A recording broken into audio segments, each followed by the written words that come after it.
Um, Hello, we are live extra time episode 53. Once again, Boxy is in the USA, so he will not be joining us, and we are on Discord where this very plain looking screen here, but we should be back in the studio next week. Maybe Boxy will be a bit jet lagged. Hopefully he'll be able to join us, but he's had a big 2 weeks. We'll go through what he might not be able to join us today because they are currently on their way to Cosm, which is a sports bar in Los Angeles. They are in Los Angeles at the moment, all the Extra Time crew and the Homesland tour, sports tour. So they are currently on their way to Cosm, which is a sports bar in LA, as I just said. And they're going to watch the Warriors Mavs game there. Now, if you don't know what Cosm is, it is a big screen that makes you feel like you're actually in the stadium. So I'm a bit jealous. I've been jealous from everything they do. Now, if you haven't been following our socials and being able to see what they do, they were initially in Las Vegas. That's where they spoke to us last week. They probably were in a casino, probably making money to, I don't know what, probably fund this trip, because I know Boxy went a bit all out with some sports tickets. But they toured Allegiant Stadium, they toured the Golden Knights facility, Silver Knights facility, as they mentioned last week. They've been to a college football. I know they went to the Aztecs, San Diego. State, yep. And they toured Petco Park, which is the San Diego Padres home ground. I know Boxy went to the basketball and witnessed one of the GOATs in LeBron James, and I think Bron actually played in that game as well, if I'm not mistaken. Yes, both of them played, and Senior had a triple-double as well. So, wow, I know that not only did he play, he played well, which was the sort of big talking point. Davin every time was mentioning, oh, you know, Boxy, he's not going to show up. You know, he's going to take the night off. But no, he was there, and he played extensive minutes. So I'm glad to see that Boxy got to witness both of them. They also got to see a Clippers game. I'm not sure if Boxy went to it, but I know that Intuit Center, is it Intuit Center? Whatever. Intuit Dome, I think it is. Intuit Dome, yeah. I think it's Intuit Dome. Yeah, the dome. Yeah, thing. it's it's the newest stadium in. Project. It's one of the newest stadiums. It looks absolutely amazing. They did a tour of that facility as well, and they did sensational setup. Then they went to SoFi Stadium and watched the LA Rams take on the Miami Dolphins, and we were looking at different places to watch the game from. I know a few of the Extra Time crew were sitting back row, sitting in the rafters, almost. They basically were scattered, and then there's Boxy, who I think he was third row from the front in the end zone, and he was taking some photos on ground level, it looked like, saying, how the hell did I get here? Well, I reckon the money from the basketball game that you went to watch LeBron play and the Rams might have could have funded a lot more games, but it's definitely worth it if you're only doing it once. Then today they called me earlier from Dodgers Stadium. They posted a few videos in our group chat of their video of them outside the ground, and then a photo of Freddie Freeman's game worn jersey from game 1 where he scored the walk-off. And then there was also a little trophy that they sent a video of, and it was covered, and they got the again. Thank goodness I didn't repost it. Hopefully we're live again. Yep, we're live. There's movement. So I don't know when that crashed out. I just saw the thing go. But yeah, as I said, they did do that, and that brings us to us three to talk about it. Of course, I'm Mark. Yeah. We've got Lorenzo, we've got Josh joining us.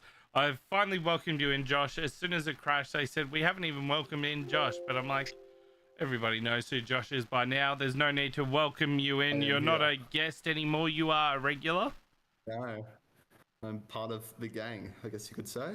Part of the team. But I was speaking about the USA trip. Now, if you want to be a part of it, I mean, you got to study at Homesland. I think that's the first thing. You've got to join the crew, join the Extra Time crew. You don't necessarily have to join the Extra Time crew, but it gets you the brownie points and the bonus points to actually be a part of it. I feel like much like how in the Melbourne Cup, there's some horses that if you win a race, you're ballot exempt, so you just get through automatically. I feel like if you join extra time, you should be ballot exempt from the list of people going to hopefully, to the USA. Hopefully it happens. This isn't a bad idea. And good morning, Noah Fisher. Hopefully it happens again in 2 years' time, and it can be us three, and we're creating these memories. I've said that I would love to go and see Denver play, so I'd have to extend it about a week or two, just to fill in everything, because it is almost a once in a lifetime experience. You don't go to America every year, and it's trying to get as much in as possible. And I know the time of year they do it, you can't go to the baseball. But and I wore this just because they did do to Dodger Stadium, so I thought I'd have a bit of Dodgers on me. But like, you can still squeeze as much as you can in, and I think that's definitely what Boxy has done with the amount of sports he's done. Just living it in. I'm extremely jealous, but I already know that in 2 years' time, hopefully, I won't be able to see LeBron play. I don't think. I think he will be long retired by then. But I think there'll be some amazing stuff to see, and hopefully Denver are good. Now, we'll just move on. Just one last thing off that. They went to, as you mentioned, the NFL game on the Monday night. I said off air that they went to the right NFL game at SoFi Stadium that week. They went to the Monday night game and not the game on the previous day, which was the Titans played my team against the Chargers. So hopefully, if the NFL is kind to us and we go there whenever that happens to be, the nice thing would be for the Titans or even the Broncos to play while we are there, so we don't actually necessarily have to. Well, if you want to go to Mile High, you still could. I still feel like it's worth going to a home game as well, because which is fair enough. Home games are different. Like going to the home stadium, like for you it'd be Tennessee. I don't know what team Josh goes for, but it's like you want to go. I reckon if you go to an away game, that's great, but going to the home game, home ground, you get to see the facility, see where the majority of the games have been played. I know for Mile High, I would be able to see the original Mile High location, which is now the parking lot of the new Mile High. But you get to experience all that stuff. So I think it's one of those things where going to an away game would be great. It's like AFL though. It's like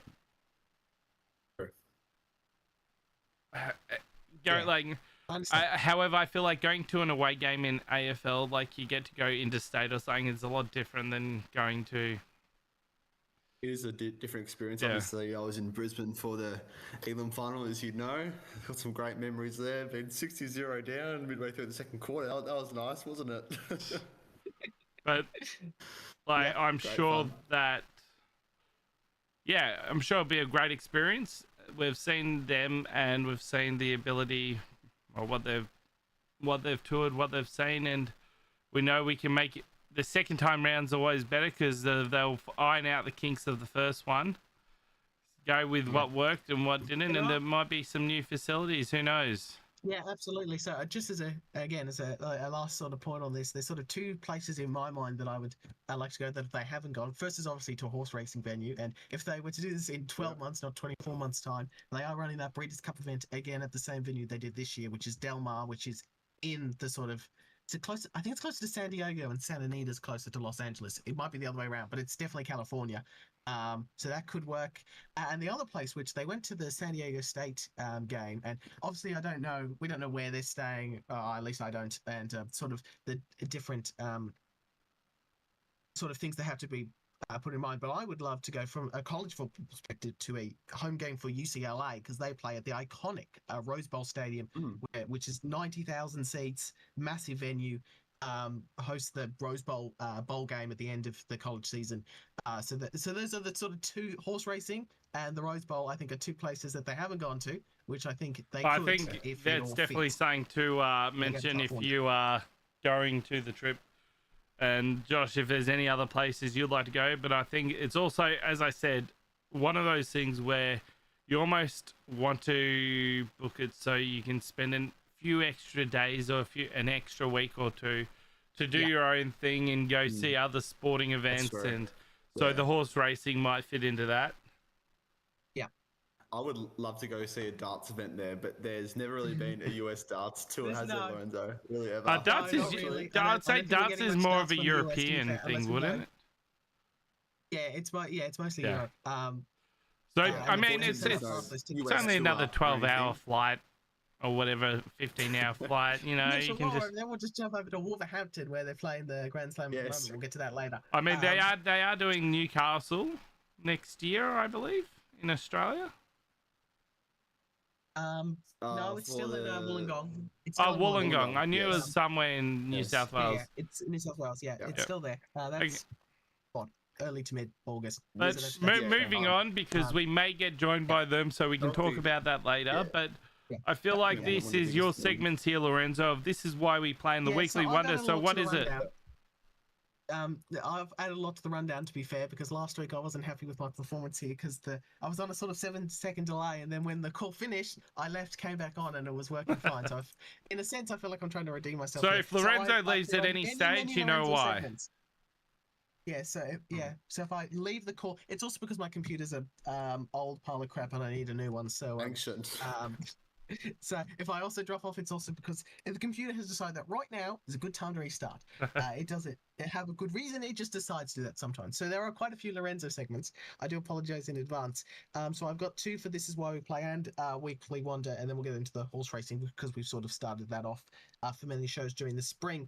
But I did want to mention particularly it was Monday, Australian time, and obviously different times Australian time around the world, the 11th of November, which is Remembrance Day. They actually call it Veterans Day in America, and there have been plenty of commemorations, and particularly in the United States, they're very big on their whole patriotic thing, as I'm sure that our friends in the US will be able to see from just walking around. But all across sport, there's been minute silence and tributes. Also noticed we'll bring it back to darts again, as I always do. Hosts on Sky Sports wearing poppies throughout the Grand Slam, which is on at the moment. Again, we'll get to that very shortly. So I just thought it was brilliantly done, as sport always usually does it in these sort of areas. There's controversies as always, but that's people really more trying to manufacture something into existence than anything else. So good tributes right across all of sport, especially in the US, where they take it very seriously, of course. And I thought not a bad nomination for This Is Why We Play. Also, and thank you to Simone for sending this through. We had, if we speak on this podcast about Australians and Australians doing well. Well, the big Australian victory with no Australians at that Grand Slam of darts was, of course, and other than perhaps the horse racing as well. And James McDonald probably also could have been in this segment as well. As I believe they're called the Chopperoos. Is that what they're called? I think that's what I saw on the thing. The I'll go with that, yes. team representing in Steel Timber Sports, which I have watched, and Would've when I thought go it's to the pretty Royal funky, Melbourne man. show, I Yeah. always make sure to watch the wood chopping. It's a lot of fun. Winning the Team World Championship 5 times consecutive world champs, which doesn't happen very often. And I actually watched the sort of final, if you wanted to call it that, and broke a world record on their way through. So well done, Australia. We are always right up the top there. It's usually the US and America, which were the finalists. They're always the two, from just what I've seen. So thank you for Simone for sending that through. I did notice in the aftermath that they do have a YouTube channel and they did live stream the whole thing. I feel like there's so many sports on. I'm going to have to start perhaps in the back half of this year, just create this Word document or Excel spreadsheet and just write down every date and just go back to it every day. Right. What did I say at the start of the year I wanted to watch? It's just so much going on and I feel like I'm missing half of it. Yeah, well done. That's an Australians doing well. They've done very well, obviously, winning a world championship, as has James McDonald, who just rode 11. Was it 11 perhaps winners over this spring I know he carnival? rode 4 on Champions Day. Yeah, I think it was 11 for the carnival overall. He didn't have a ride in the cup, funnily enough. So he wasn't in the main race, but he was very active in this. They were saying Via Cisatina could have run, and he even said had it won, it would have won. So that's how confident he is. So that's one to keep an eye out for next year, I really think. Perhaps, yes. James McDonald on Via Cisatina. Early prediction. Might have to chuck a bit of early money on it. We'll come back to that. 12 for the months USA on, fund. I'm sure Yes, there's usually they put up a betting marker way early for the Oh, Melbourne Cup, so there's probably already a betting I was marker about to for say the there will 2025 definitely Melbourne be Cup, to one be for honest. right now, and I'm about to go to it just to have a look. So if I go futures, Yeah. While you do that, I'll mention on the Thursday. Interesting day as always, Oaks Day. Really feel like this event could be moved just a fraction later. I know they moved the Oaks later, and the Oaks is probably fine about 5:10. But if when was the first race was 12:40? I feel like if they move that back to about 2 o'clock, it might get a bigger crowd than it typically does. But Treasure of the Moment, probably as expected, to be honest. $3.20 favorite, but could have been shorter. Got the job done with Damien Lame in the saddle. Also, was very impressed in the race before it, actually. I don't usually even watch heaps of Group 3 races, but I was just watching the races through the day. Amelita was the winner of the Group 3 Red Rose Stakes, was very impressive. There was another James McDonald, another Chris Waller, and did it in the colours of Magic Bloodstock, which owned Winks. So seeing Winks' horse coming down the Flemington Straight in the white bridle of Chris Waller was very impressive. So that might be one to look out for in the future, as now a Group 3 winner, and was actually not a bad, was about $8.40, so it was not a massive outsider. So that was Oaks Day, the Thursday, and getting to what they've really built up is a great way to conclude the event on the Saturday with the 3 Group 1s, which has increased from what it usually was. It usually 3 had Group 2 1s with in a 4 row on as Derby well. Day. They had them all in a row, so it did feel like a great way to end. And that champion's name was coming through with the horses we had in those races. The champions were in the Champions Mile in particular are probably appropriately named, given they never really had consistent, well-known names to begin with throughout their history. I think the Sprint was like the VRC Sprint Classic, and the Champions Mile was the Cantala, but it was usually a run as the Emirates Stakes for many years. Sunshine in Paris was the winner in the Sprint. A little bit of an outsider, perhaps, even though it was a $4.80. So James McDonald run. But James McDonald's Ride. just finding a way through, as he often does, and getting the better of Right to Party and Bella Nipotina. The Champions Mile, Mr. Brightside, a horse which I mentioned back in September when it won the Maccabi Diva, just keeps on going along, winning. Keeps winning. It's won heaps. I was going to say, this is one that I've known Brightside for a few years now, Mr. Brightside. So it's whenever it runs, it's one of those horses where you just got to chuck $10 on it at least, because it's always a real it's good there or thereabouts all the time. At least. Yeah. And it's particularly enjoyed Flemington, and it's evident through its wins in this campaign. And then you already mentioned this one here over the 2,000 meter Champion Stakes, which was formerly the McKinnon Stakes, the very time-honored race in its own right. Used to be run on the Saturday before the Cup. Now they moved it to the Saturday after, and have done so for a few years now. Renamed to the Champion Stakes. And Via Sistina very much expected, went off odds on, and again Chris Waller, James McDonald, they do tend to work together. A tissue round second without a fight. The Melbourne Cup winner returned first up and ran a impressive third as well. So Via Sistina, I don't know, do you have the odds in front of you for the Melbourne Cup? Yes. I was about to say, I was about to present some odds before I go. Via Sistina's just a notable one for Knight's Choice. You can get. Okay, we're back live. We've had a few crashes, so we're going to be very, very hesitant. This may be a cut short one. We'll have to wait and see. Just as I was saying, though, with the horse races, I won't go through the other horses I just mentioned, but Via Sistina, you can get $17 to win next year's Melbourne Cup. So the early favourite, and I think that's going to be one to keep an eye out for next year. 12-month early prediction will be Via Sistina, just because James McDonald is an exceptional rider. He's very smart. He knows how to ride them and how to win on them. So if paired with the right horse, he does a great job. And the 4 winners on Champion Stakes Day just proves that you can just get him on board and you're a chance. Obviously, you need to have a good horse to begin with, but that's usually the case. And Via Sistina, from the dismounting in track work to now, is basically two wins since. Yes, two and since, two grand finals, you Two might two even want to group call them, ones, in the two Cops group Plate ones, and yes. the Champion Stakes. There's obviously So if you want to win a Group 1 horse level, race, but just these are get sort of dismounted. Group 1A. So if you want to win really a top horse level race, stuff. as I said, just get dismounted, and you'll do it. It Yes. might be James McDonald's the difference, but Yeah, you're in with a shot, you I might be think. risking your jockey having more of an injury if you're insisting on your horse dismounting, uh, uh, dislodging But its rider. But yes, 4 wins, including 4 of the last 5. Only the was Craig that Williams on Mr. three group? Brightside No, getting so two group either ones on side of it. Champions Stakes Day. Two Group group one ones, the wins. sprint and the stakes. Yeah. Craig Williams with Mr. Brightside, very familiar with that horse, getting the job done in the mile. Going from one love of Lorenzo's to another, we must move on. Yes, before we get to just one thing on from, we'll get to Dutch. Just one last thing. Pride of Jenny was disappointing in the stakes and has retired, or has been retired. The decision has been made that she didn't have the greatest of spring. She did get 1 win, and was at the Group 2 Finn Stakes the night before the grand final. In fact, it was round Mooney Valley. Got the better Mr. Brightside on that occasion.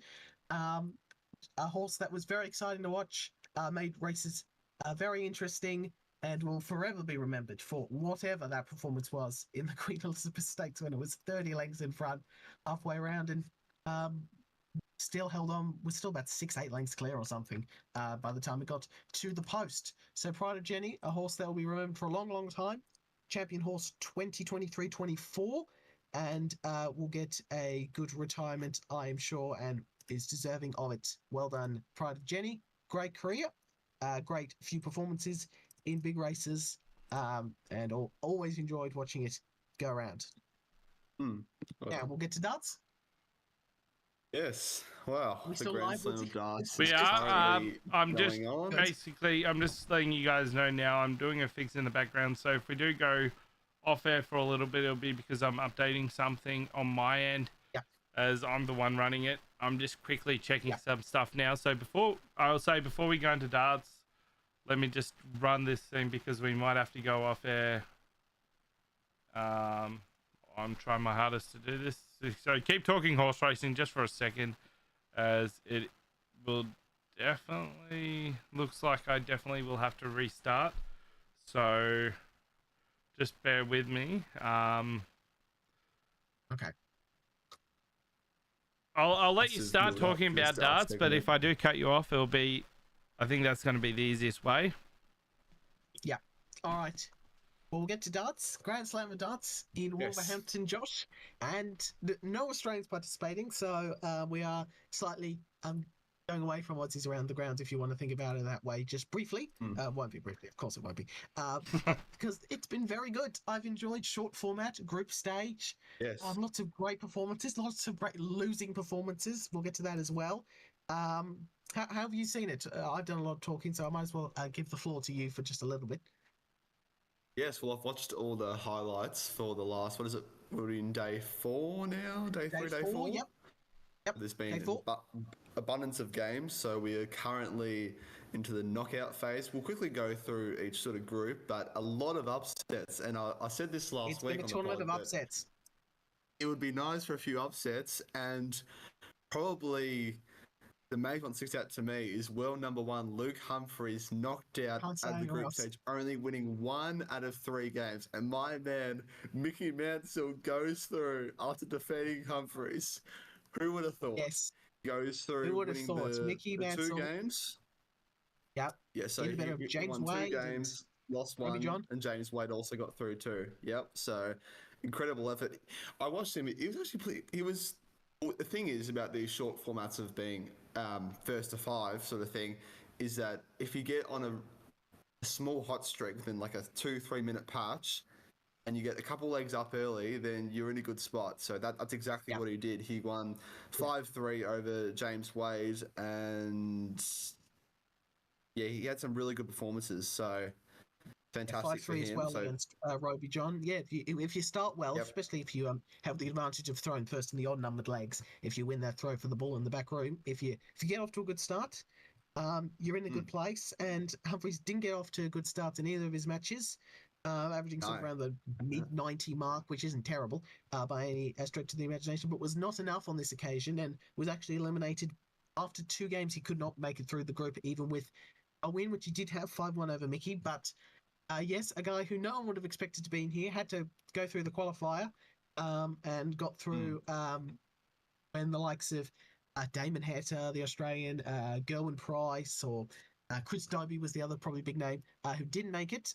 He did, and he's gone through what is a very tough group, what with Very tough group. James Wade and Luke Humphreys. So, yeah, so that's the big name, but there are other big names as well, and I heard this this morning, and I'm sort of dropping down further down on the rundown here, Josh, and I apologise for that. For the third TV event in a row, there will be only 5 of the top 16 in the last 16 of the event proper, of the second round, if you want to think of it that way. Now, this is a group stage. It's a little bit different to the knockout format we see at the match play and the Grand Prix and the European Championship. But the last 3 TV, Grand Prix, European Championship, Grand Slam, only 5 of the top 16. Now, to be fair, not many of the top 16 actually qualified this time around for this event. But you would have thought that also would have made it a bit easier for some of the seeds and the big names to advance. But that has not been the case because this morning they had to win to get in matches. Both Michaels, Smith and Van Gerwen lost. And Michael Smith was bad too. 5-0, 90 average against Mike DeDecker. And Michael Van Gerwen missing opportunity to double as he sometimes has been able to do. Basically exact same average against Ryan Joyce. But getting down to the guy who wears the Tetris shirt, which is always fun. So seeds 1, 2, and 3, 1, 2, 3 in the world out. Yes, which is pretty insane. So yeah, Smith was number 2, Van Gerwen number 3. So a lot of upsets, yes. But Luke Littler goes through unbeaten 3-0. So 5-0 against Keen. I said he would like this format. I would say he would be good at this.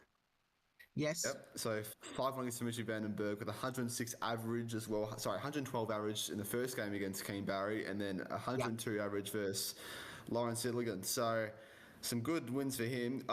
Jermaine Watermean, I want to speak about him for just a moment. He was fantastic. Absolutely fantastic. 5-2 against the Decker, and then 5-1 against Michael Smith, and 5-4 against Mincer Silovic.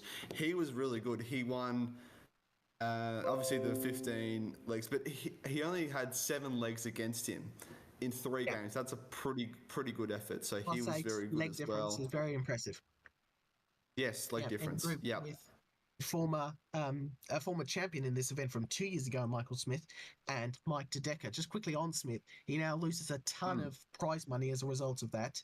He's fallen to 3rd in the world, and provisionally for the end of year ranking, so after the World Championships, he is currently sitting 14th. Now that obviously you can be higher than that, but if he loses first round of the Players Championship and the World Championship, second round of the World Championship, first game, because he's the seed, so he gets seeded through to the second round of the World.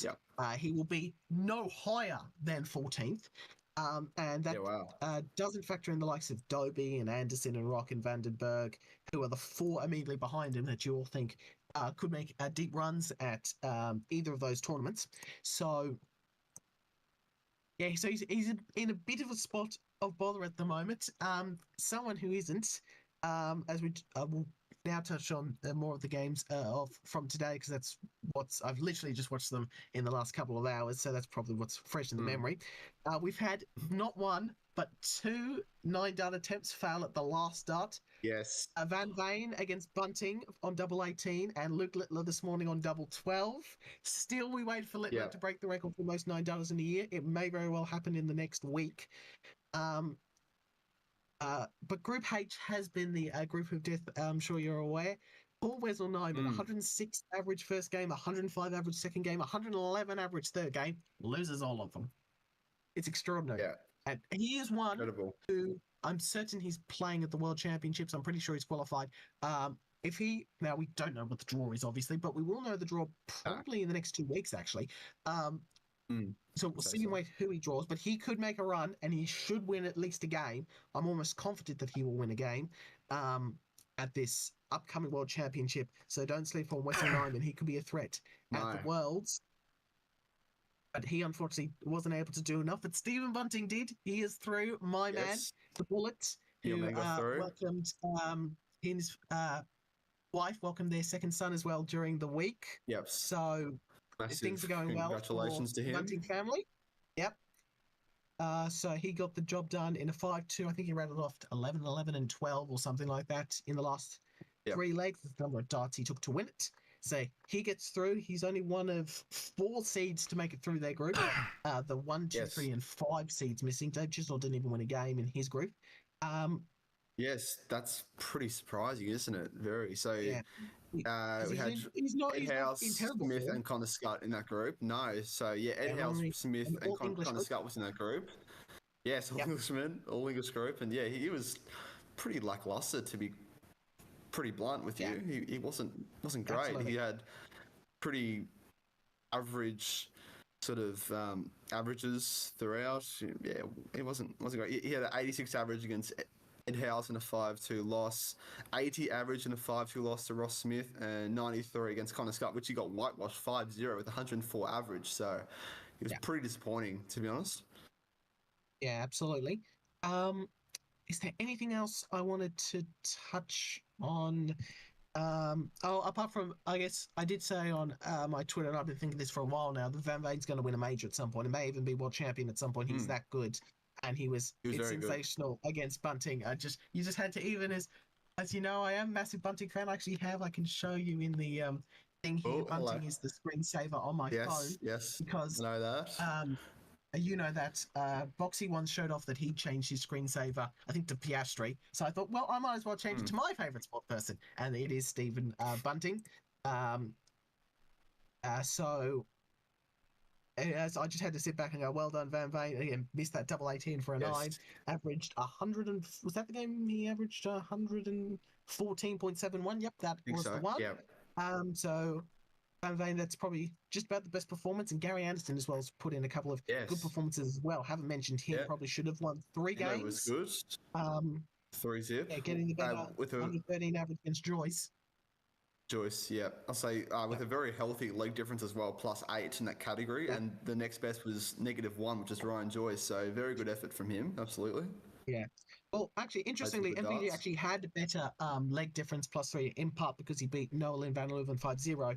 But sorry. It was the only win he was actually able to get. But I know how you're looking at it. You're right.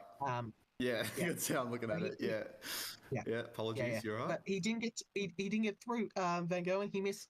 I can't remember which leg it was now. It was either leg 5 or leg 6. He missed like 6 darts a double or something. A bunch of tops, a bunch of 10s, and one a double 5, which he came inside of. So he just didn't quite get it all together. And Ryan Joyce, as said earlier, got through. Now I know it's very early on. We've only literally just finished up the group stage like 3-4 hours ago now, but the knockout stage will be upon us. I think honestly